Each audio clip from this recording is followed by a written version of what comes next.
Hey there, and welcome back to Say It Right. Today, we're tackling a tricky word that people often mispronounce asterisk. Do you say asterisk? If so, don't worry, you're not alone, but let's fix that today. The correct pronunciation is as to risk.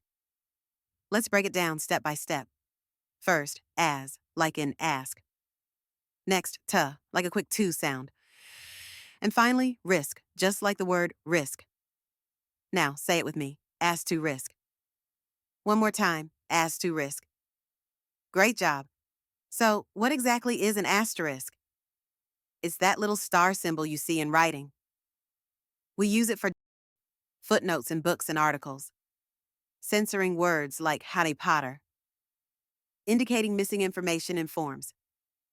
Now, the fun fact the word asterisk comes from the Greek word asteriskos, meaning little star. So, when you see an asterisk, think of it as a tiny star shining in your text.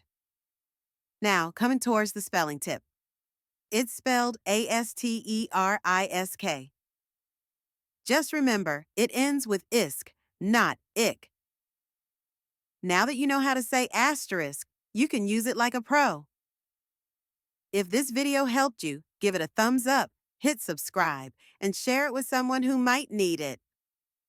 Keep practicing, and I'll see you in the next video. Take care.